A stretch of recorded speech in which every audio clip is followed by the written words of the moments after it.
Kalian tahu nggak, para ilmuwan itu lebih banyak tahu tentang permukaan Mars, bulan, atau planet-planet lain daripada tentang dasar laut kita sendiri? Kedengarannya aneh kan?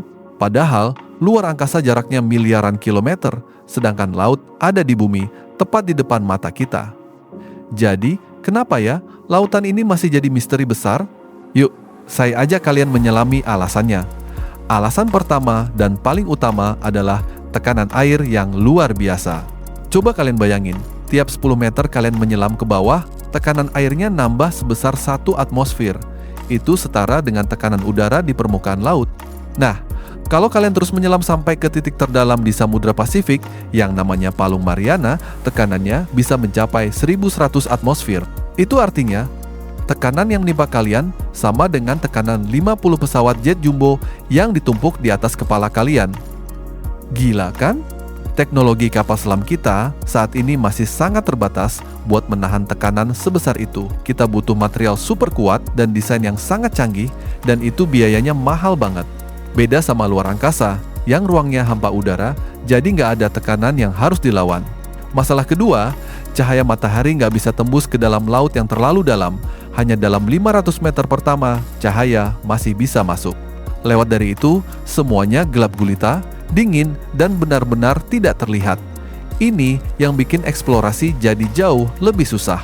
Kita nggak bisa pakai satelit atau teleskop dari atas buat memetakan dasar laut. Beda jauh dengan luar angkasa.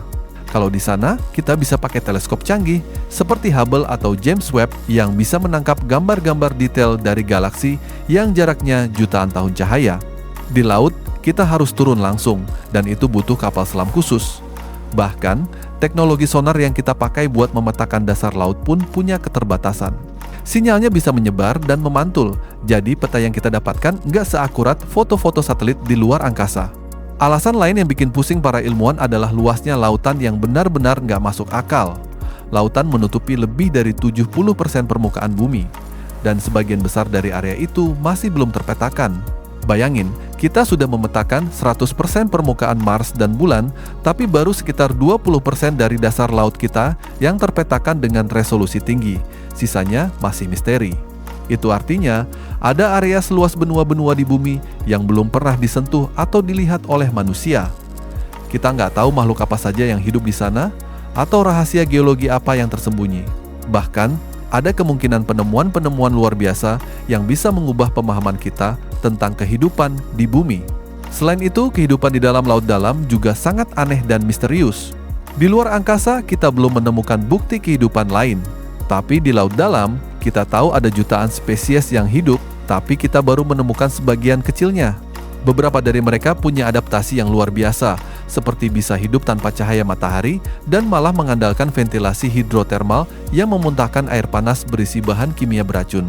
Ada ikan-ikan yang bisa mengeluarkan cahaya, cumi-cumi raksasa yang masih jadi legenda, sampai ekosistem yang seluruhnya berdiri di atas bakteri dan bahan kimia, bukan fotosintesis. Setiap kali kita kirim robot atau kapal selam ke dasar laut, hampir selalu ada penemuan spesies baru. Ini beda banget sama eksplorasi luar angkasa, di mana kita lebih fokus mencari tanda-tanda kehidupan di masa lalu, bukan kehidupan yang sedang berlangsung sekarang. Terakhir, biaya untuk menjelajahi laut dalam jauh lebih mahal daripada mengirim roket ke luar angkasa. Kalian pasti sering dengar SpaceX, NASA, atau badan antariksa lainnya yang terus-menerus meluncurkan misi. Kenapa? Karena mengirim roket ke orbit itu biayanya memang mahal, tapi teknologi dan infrastrukturnya sudah relatif mapan.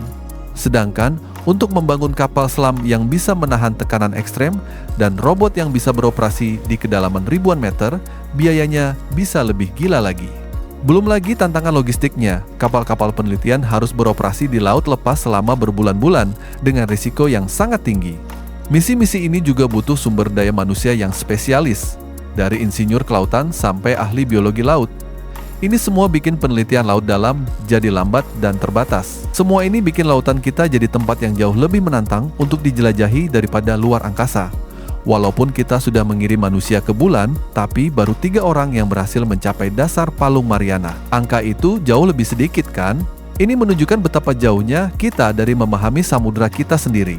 Nah, setelah tahu semua ini, menurut kalian, mana yang lebih seru?